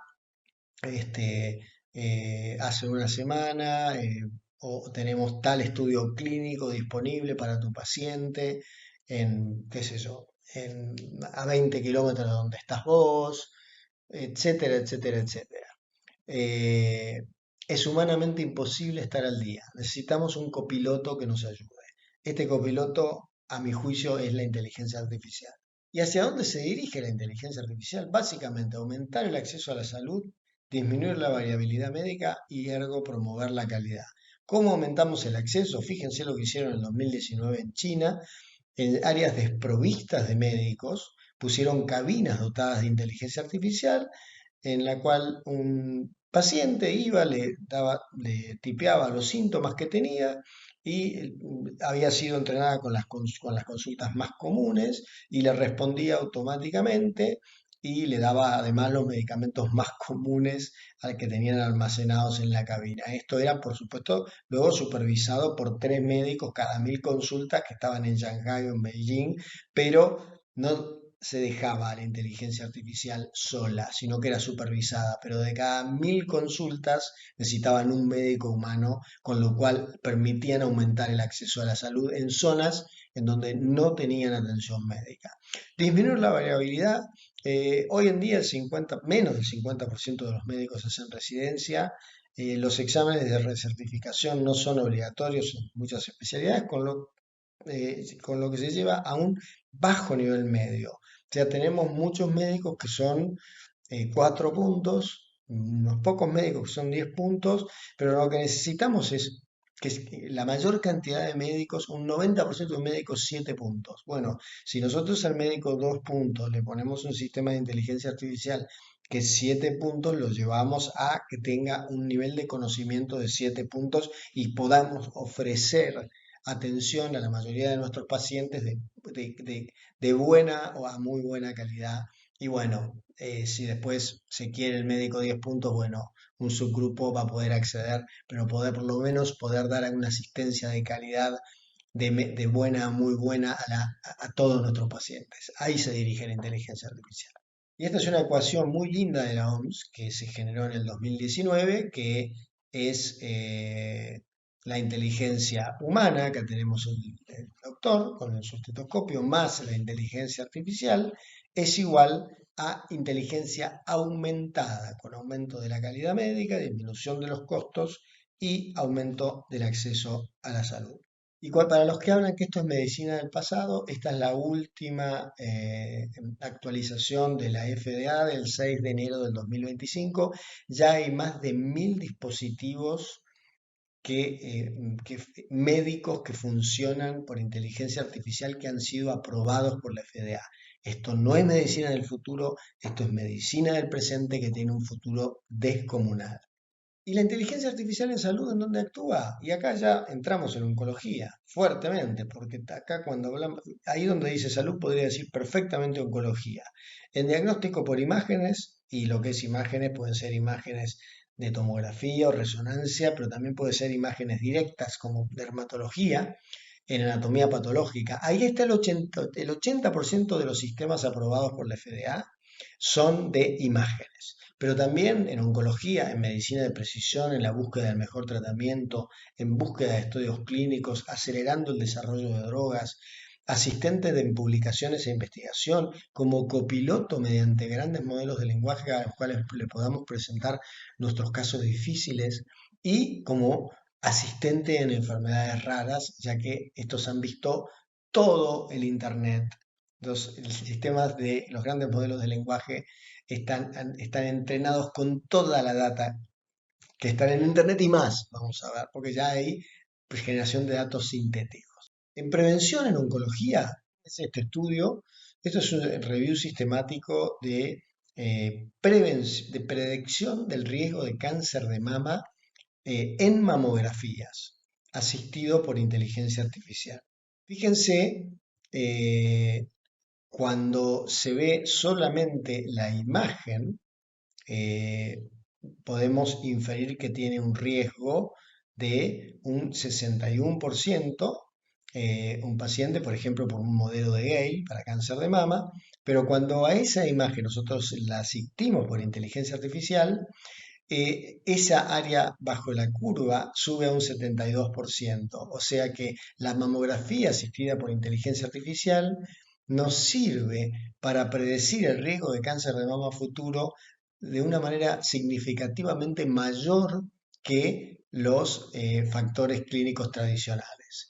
En detección precoz o en screening, acá está el estudio más importante de los últimos años. El estudio se llama MASAI, que es un estudio que se publicó en Lancet Oncology, en Lancet en febrero del 2025. Randomizó 106.000 pacientes a, esto era para screening en cáncer de mama. Esto se hizo en Suecia, en 3 grandes ciudades de Suecia, y básicamente lo que en Suecia a los pacientes mayores de 50 años, las mujeres mayores de 50 años son randomizados a mamografía de doble lectura, leída por 2 especialistas en mamografía, bianual, o un grupo 1, que era el grupo experimental, que era un médico que leía la mamografía, más una inteligencia artificial que se llama Traspara. El resultado de este estudio, que fue descomunal, es que aumentó la detección en casi un 30% de los pacientes, sin aumento de falsos positivos. Esto quiere decir que a la paciente que se incluyó en el 2023, y 3 de cada 10 pacientes que se incluyeron en el 2023 le dijeron volvé tranquila en el 2025, y esas 3 pacientes tenían el tumor ya en su mama. Esto es algo que es un giro copernicano hacia lo que es la inteligencia artificial médico-legal, porque entramos en el terreno de lo que podría llegar a ser mala praxis, si todo esto se confirma. Esto es evidencia nivel 1, es un estudio prospectivo randomizado de gran tamaño publicado. Para el diagnóstico, por medio de las redes neuronales convolucionadas que inventó un gran experto que se llama Yann LeCun, que es el director científico de Meta, que trabaja en NYU, en diagnóstico por imágenes desde el 2017, que la inteligencia artificial viene dando métricas descomunales. En el 2017 obtuvieron un 99% de precisión en los primeros estudios ante boards de radiólogos de la Universidad de Stanford, y hoy en día tenemos ya aplicaciones gratis como QTrack, que es de AstraZeneca, la cual la podemos bajar en nuestro celular y le sacamos una foto, una radiografía de tórax de frente, le podemos poner los datos clínicos del paciente y nos da unos resultados que son realmente muy, muy importantes, tales como el valor predictivo negativo. El valor predictivo negativo que nos da QTrack es del 99%. Esto quiere decir que si QTrack les dice que la radiografía de tórax es normal, en el 99% tiene razón. Imagínense esto para un médico que está a cargo de una guardia atestada de pacientes, ¿cuánto puede llegar a ayudar que le digan, tranquilo, mirate estas placas que con estas tenemos dudas, estas si querés pegarles una miradita rápida, pero son normales? Realmente, de nuevo, vamos al concepto del copiloto, al concepto de la inteligencia aumentada, al concepto del médico humano más la inteligencia artificial igual inteligencia aumentada, aumento de la calidad, disminución de los costos, aumento del acceso a la salud. Además, disminuyó el tiempo de respuesta a la mitad, informó las radiografías en un 40% menos de tiempo, en la mitad de tiempo que los radiólogos, y en uno de los estudios fue un 17% más sensible que los radiólogos humanos.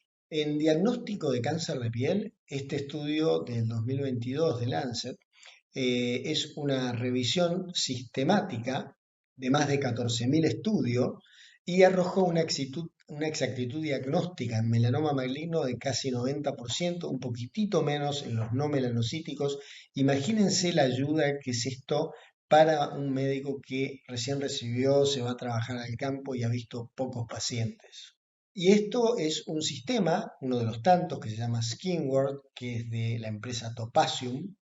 Este sistema fue desarrollado por un argentino que se llama Carlos Galmarini, que es docente en nuestra materia en el Instituto Universitario CEMIC en la Universidad Austral, y además es docente en el curso de posgrado de la Academia Nacional de Medicina desde el año 2023. Acá le está sacando una foto a un lunar con su sistema SkinWorld. Está, por supuesto, analizando, prolijando de alguna manera la foto, encuadrándola bien para que el sistema vea a qué lunar nos queremos referir, y lo está haciendo analizar por el sistema SkinWorld, y podemos ver ahí con una velocidad muy grande que dice que la posibilidad de que sea benigna es altísima, del 90 y pico %. Ahora vamos con otra lesión, que es un poquito del extremo opuesto. Los que hayan tenido experiencia con melanoma se darán cuenta que eso es realmente un melanoma, pero hay médicos que nunca han visto un melanoma o han visto dos en su vida. Acá se lo hacemos analizar a SkinWorld y la respuesta que da, miren la velocidad del sistema, es que esto tiene una malignidad de un 99%, una posibilidad de malignidad de un 99%. Si lo ponemos a trabajar con los colonoscopistas, estos son solamente dos de los sistemas de inteligencia artificial aprobados por la FDA. Hay muchos más, pero les quiero decir que las colonoscopías tienen un 15% de falsos negativos. Esto tiene que ver con los pólipos que están en el ciego, los pólipos planos o los adenomas pequeños. Puestos a trabajar con inteligencia artificial, este 15% de los colonoscopistas se baja a menos de un 5%. O sea, recuerdo, y no quiero ser reiterativo, pero fíjense el concepto de copiloto y de trabajo en equipo. El colonoscopista humano más la inteligencia artificial logran obtener una mejoría en la calidad médica, y el que se beneficia, en definitiva, es el paciente. Esto es un concepto que se llama radiomics, que es la detección de características histológicas o biológicas de una imagen. Fíjese este estudio que se hizo en el Royal Marsden de tomografías en 170 pacientes con sarcomas retroperitoneales.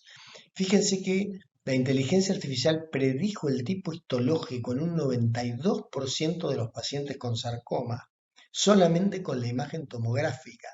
Y no solamente eso, sino también que predijo el grado histológico en casi un 90% de los pacientes. Esto es uno de los trabajos, pero esto ha sido publicado a fines del 2023 en Lancet, pero hay una gran cantidad de trabajos no solamente en predicción de tipo histológico mediante la radiómica, sino también de predicción de mutación del EGFR, por ejemplo, en un adenocarcinoma de pulmón. Esto es un trabajo que se presentó hace unos meses creo que en Lancet.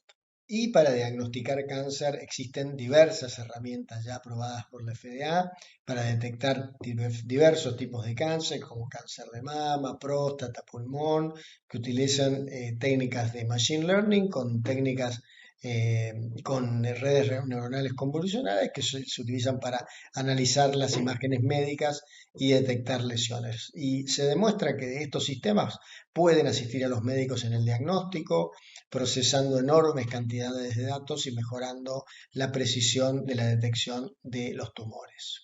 Fíjense lo que es este estudio que se publicó el 11 de septiembre del año pasado en Nature Genetics, que fue el uso de la inteligencia artificial en la detección ultra precoz en más de 3.200 enfermedades. En el Reino Unido hay un biobanco en el cual hay datos donados por 500.000 personas y AstraZeneca desarrolló una inteligencia artificial que se llama Milton, que analizó 67 biomarcadores clínicos que podían ser el peso, la altura, etc. y 3.000 biomarcadores proteicos. La inteligencia artificial detectó sutiles desvíos de patrones normales, invisibles para el ser humano, en pacientes que tenían todas características normales, pero detectaba cosas que el ser humano no podía ver y logró una capacidad predictiva excepcional, y se llamó excepcional cuando tenían un área bajo la curva arriba de 0.95 en 121 enfermedades de estas 3.200, dentro de las cuales estaba el cáncer de mama, el cáncer de pulmón y otros tumores. Y esto permitió, según el cálculo que hicieron los autores del estudio, diagnosticar enfermedades una década previa. Imagínense si nosotros le decimos a un paciente que va a tener un cáncer de mama, un cáncer de pulmón, un cáncer de colon, una década antes. Nosotros podemos ponernos a trabajar en estrategias preventivas para evitar que esto ocurra. Y en anatomía patológica, el primero que ha llegado es una empresa que se llama Paige, que fue el primer sistema de inteligencia artificial para ayuda en diagnóstico de cáncer de próstata. El sistema se llama Paige Prostate. El paper se publicó en 2021 y la FDA lo aprobó ahí nomás. Paige Prostate incrementó la capacidad de los patólogos en más de un 7%. Pero esto que parece poco, se materializa cuando veo esta frase: llevó a los patólogos no especialistas al mismo nivel de exactitud que los especialistas en próstata. O sea que si yo tengo, por ejemplo, en el CEMIC 10 patólogos que son patólogos generales, si a uno lo pongo a trabajar con Paige Prostate, a ese patólogo lo transforma automáticamente en un patólogo especialista en cáncer de próstata. Por suerte la plata llegó a Paige, fue comprado por Microsoft y ahora están haciendo esto en todos los tumores. Con respecto al tratamiento, con los grandes modelos de lenguaje podemos hacer maravillas. Hoy tenemos, los más modernos son los del OpenAI, que es el dueño de ChatGPT, el O3 y el O4 Mini High, y el otro modelo extraordinario es el Gemini 2.5 Flash, que es de Google. Acá a la derecha tenemos el OpenEvidence, que es el gran modelo de lenguaje de la Mayo Clinic, que está entrenado solamente en datos médicos y es completamente gratuito, altamente recomendable. Y tenemos el DeepSeek, que es un modelo totalmente gratuito, que está a la altura de los mejores modelos. Les recomiendo fuertemente que se lo bajen con su cuenta de Google o Hotmail. Y este es un GPT que armé yo, funciona de una manera semiagéntica, está actualizado semanalmente por PubMed y 4 bases de datos más, y X o Twitter para ser actualizada en tiempo real. Responde en base a las guías más recientes de las principales sociedades como NCCN, ESMO o ASCO, y revisa las 30 revistas más importantes de oncología, radiooncología, cirugía oncológica, medicina interna y hemato-oncología. Ese es el link. Y entra lo que es tratamiento personalizado. Nosotros, fíjense lo complejo que es el proteoma, tenemos 25.000 genes, tenemos 100.000 transcriptos, después tenemos las modificaciones posttranscripcionales que nos lleva a un proteoma de más de 1 millón de proteínas, tenemos 37 trillones de células con 100.000 reacciones químicas por minuto. Así que esa big data es inanalizable para la inteligencia humana, pero sí es analizable para la inteligencia artificial. Y esto es algo que se publicó el 8 de mayo del 2024 en Nature. El primer autor es Abramson, está de texto libre, así que les aconsejo que lo lean. Es uno de los papers más importantes de los últimos años. Es el desarrollo de AlphaFold por Google DeepMind, que es un transformer, es un tipo, una arquitectura de red neuronal que, así como en ChatGPT predice cuál es la secuencia de palabras que va a venir luego de la secuencia de palabras previas, esto hace que a partir de una secuencia previa de aminoácidos predice qué secuencia de aminoácidos va a venir después. Y con este mecanismo, junto con otra arquitectura de red neuronal que se llama modelo de difusión, lograron predecir el 100% de la estructura tridimensional de todo el proteoma, que era 4 veces lo que se conocía a la fecha. Y además pudieron identificar ligandos como los que se unen a las porciones vulnerables de las estructuras tridimensionales de las proteínas.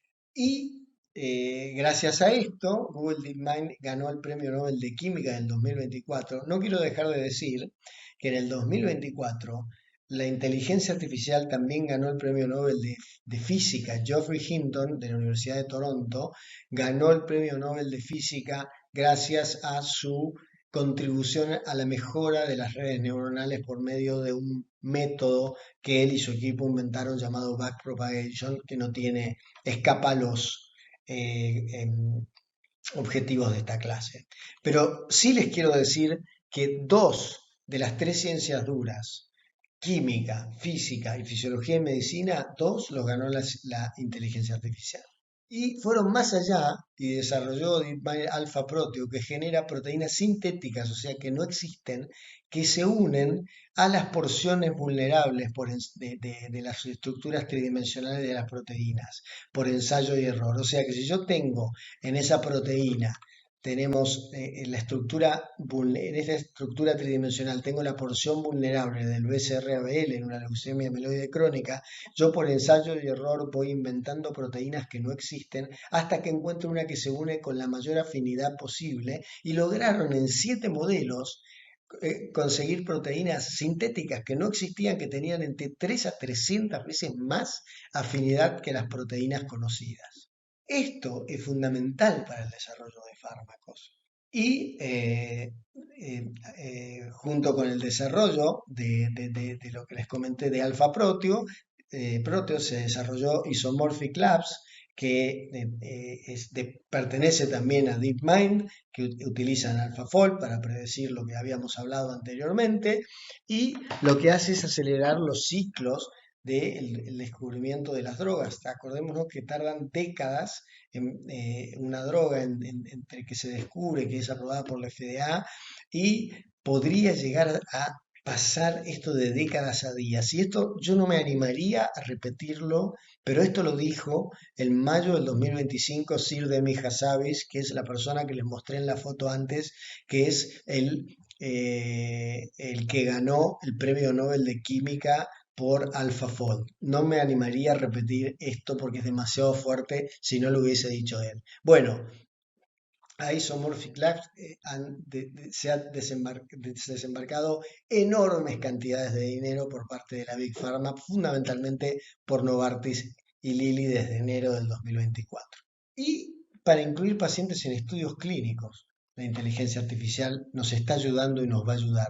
Hay solamente 4% de los pacientes que están incluidos en estudios clínicos. No hay forma que la oncología avance si tenemos tan pocos pacientes incluidos en estudios clínicos. Y esto tiene que ver con que los pacientes tienen comorbilidades, por ejemplo, tienen anemia, tienen la bilirrubina muy alta, tienen la creatinina alta, o sea, los criterios de inclusión y exclusión son muy selectivos. La inteligencia artificial ha logrado que duplicar la cantidad de pacientes elegibles para estudios clínicos.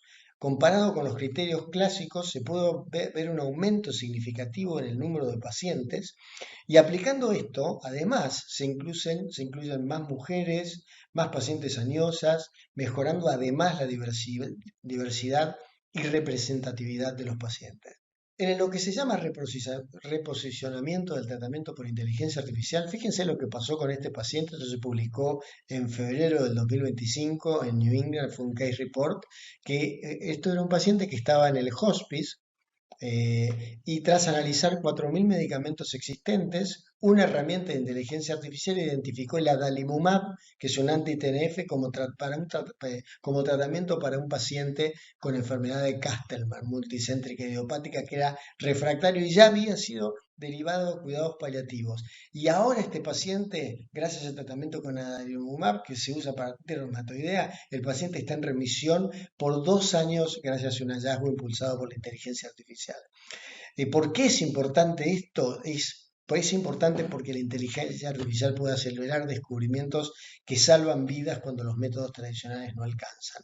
Además, hubo otro caso que no lo pude poner porque no me alcanzó el tiempo, con una enfermedad que se llama POEMS, que utilizaron también una droga que se usa para evitar el rechazo en los trasplantes.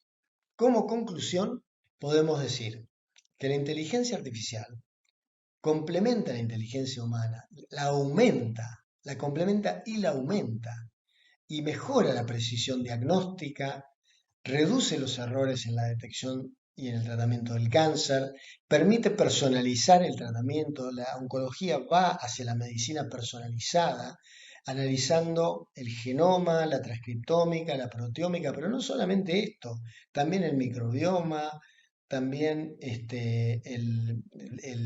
todos los otros omics que no son tan conocidos como la genómica, la transcriptómica y la proteómica. Además, acelera el descubrimiento de fármacos y reposiciona medicamentos y reduce esto significativamente los tiempos de desarrollo. Acuérdense lo que dijo Sir Demi Hassabis, que puede llevar de 10 años a días el desarrollo de un compuesto. Además, optimiza los flujos de trabajo, en clínica, de imagenología, en los procedimientos, aumentando la eficiencia y disminuye los tiempos de la respuesta en una época en donde pedir un turno con un médico puede ir hasta 3 meses, con lo cual eso es inadmisible y es éticamente imposible, y que tenemos que mejorar, y creo que la inteligencia artificial nos va a ayudar y muchísimo. Contribuye a la inteligencia artificial a la equidad en salud. Esto tiene que ver con lo que decíamos anteriormente, ampliando el acceso a la salud y la representatividad en ensayos clínicos, como vimos en el estudio de Nature del 2021 que presenté, que duplicaba la inclusión de minorías en los estudios clínicos. Por supuesto, requiere un marco regulatorio.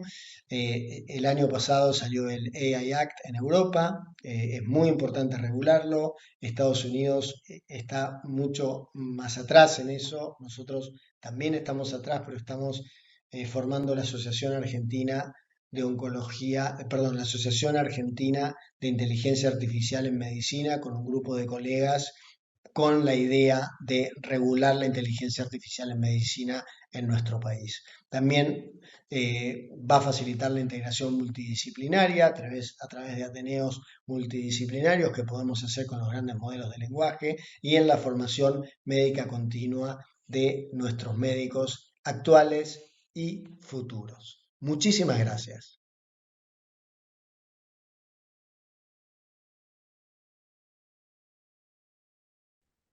Bueno, buenos días, buenas tardes en Francia. Nos están llegando muchísimas preguntas. La primera pregunta es para el doctor Enrique Díaz Cantón. Pregunta, ¿cómo puede hacerse para obtener software que no sean tan costosos? Esto va dirigido sobre todo a la posibilidad de obtener algunos software que tengan algún precio razonable para ser adquiridos y utilizados por los médicos interesados. Doctor Díaz Cantón. Sí, eso es un poco complicado, doctor Macei. Yo lo que sí le puedo decir es que los costos de la tecnología bajan en una forma exponencial, casi más exponencial de lo que sube la tecnología. Cuando se decodificó el proyecto Genoma Humano, se gastaron 3.000 millones de dólares cuando fue por los 2000, y hoy en día decodificar el genoma cuesta cientos de dólares. O sea que eso va a ir bajando de una manera exponencial y muy rápido. Pero para el acceso a la inteligencia artificial podemos bajarnos, por ejemplo, las aplicaciones de DeepSeek, que es totalmente gratuita y tiene la misma potencia que los modelos razonadores de OpenAI, que uno tiene que pagar $20 por mes. O sea que el acceso a la inteligencia artificial es posible sin utilizar un peso y teniendo un teléfono antiguo y con una conexión 3G, y en este momento Stability AI está desarrollando micromodelos para lo que uno quiere usar, que pueden estar, son tan chicos que pueden estar dentro de los celulares sin ni siquiera conexión a Internet. Muchas gracias. Desde el punto de vista del diagnóstico oncológico, ¿cuál es el área donde ha habido mayores contribuciones? El doctor Díaz Cantón mostró una mejoría en el diagnóstico en el cáncer de mama. Exactamente en el diagnóstico, por ejemplo, de los nódulos pulmonares, que es un tema de gran actualidad. ¿Qué posibilidades hay de que esto contribuya a un diagnóstico más preciso? Doctor Díaz Cantón. Por ejemplo, en la interpretabilidad de radiografías de tórax, y esto incluye todas las patologías que están en la radiografía de tórax, pero esto va más allá, sino que va a todos los métodos de diagnóstico por imágenes, desde el año 2017, precede a la aparición de los transformers, que fue el paper se publica en el 2019 y explota en el 2022 con la aparición de ChatGPT. Se lograba una precisión diagnóstica contra radiografías de tórax de especialistas de board de Stanford en un 99% de precisión. Hoy eso por supuesto, es imposible superarlo, pero la precisión que se está teniendo en diagnóstico por imágenes es muy, muy grande. Inclusive, como comenté en el estudio Masai de mamografías, está superando al ojo humano en un 30% de los casos. O sea, hay un 30% de pacientes que no lo diagnostica el médico especialista en mamografía, que sí lo diagnostica cuando está asistido por inteligencia artificial. Esta es una pregunta para el doctor Hamlet Suárez. Desde el punto de vista del diagnóstico de los síndromes vertiginosos, ¿la inteligencia artificial permite mejorar el diagnóstico o es un complemento del diagnóstico hecho por los otoneurólogos? Bueno, todavía estamos en la etapa que la recopilación de datos es fundamentalmente una labor médica, del médico, del otoneurólogo. De todas maneras, como eso que yo mostré con la caracterización de una marcha, y además la posibilidad de entender digamos, la salida final del equilibrio, que es tanto la postura como el caminar, la comunicación.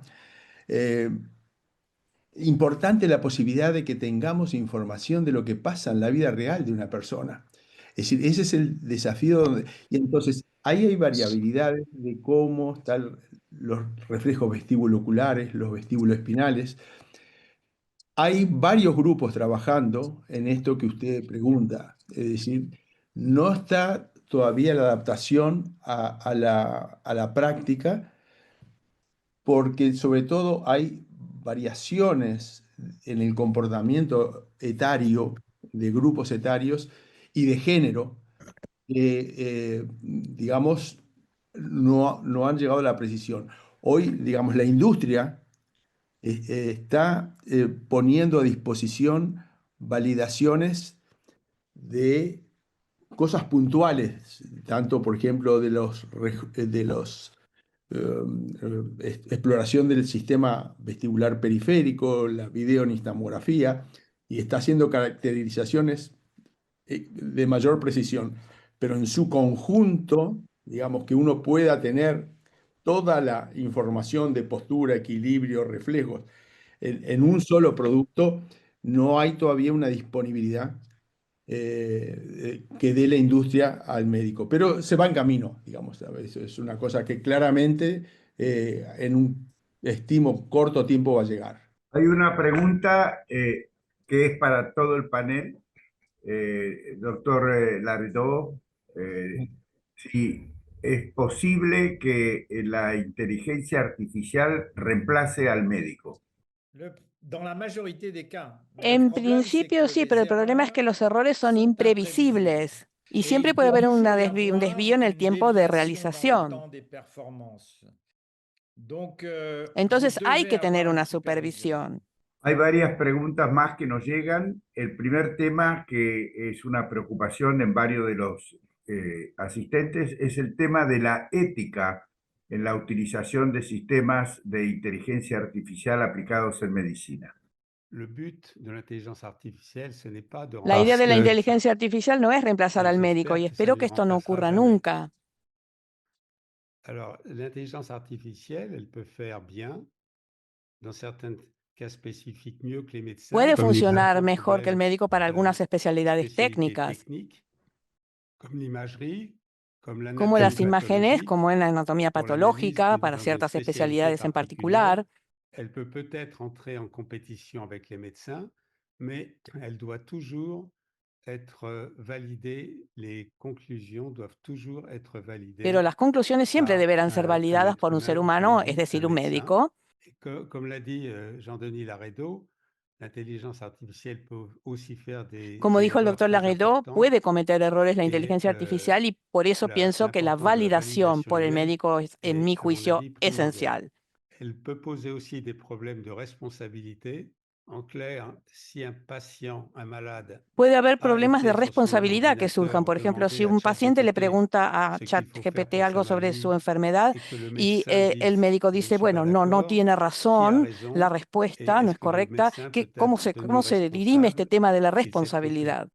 Autant pour l'instant, pour certaines spécialités avec image, l'intelligence artificielle peut faire bien, aussi bien ou presque ou mieux parfois que les médecins. Por ejemplo, en temas de imágenes en donde sí puede haber muy buenos resultados con inteligencia artificial para analizar cantidades importantes de imágenes, no creo que cuando se trate de una síntesis de una respuesta, entonces creo que ahí el médico tiene un mejor desempeño y todavía creo que eso es más importante.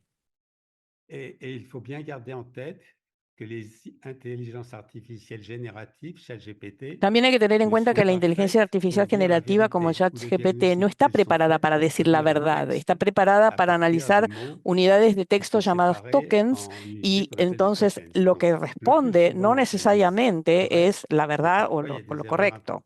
También hay que tener en cuenta que la inteligencia artificial en cuanto a la ética, saca datos que no necesariamente son todos correctos y entonces los sesgos de los datos que se han ingresado se transmiten en la respuesta de la inteligencia artificial. Por ejemplo, si se han ingresado datos con ciertas características éticas o sociales, esto se va a reproducir en la respuesta. Por eso es muy importante saber con qué datos ha sido entrenado el sistema de inteligencia artificial y por eso tan importante la ley que se llama AI Act o Ley de Inteligencia Artificial en Europa que tenemos ahora, pero para la inteligencia artificial generativa eso no lo tenemos, o sea, no sabemos con qué datos ha sido entrenado el sistema.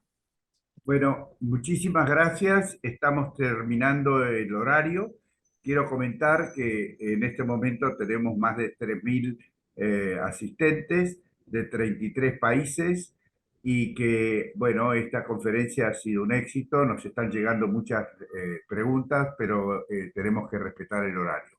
Así que a todos los asistentes, muchísimas gracias y a los conferencistas, no me han llegado nada más que opiniones sumamente positivas sobre la calidad y la claridad de las exposiciones. Muchas gracias y queríamos comentarle que el próximo webinar, que va a ser el número 11 de los que estamos realizando con las academias, va a ser sobre hipertensión arterial dentro de 3 meses. Muchas gracias.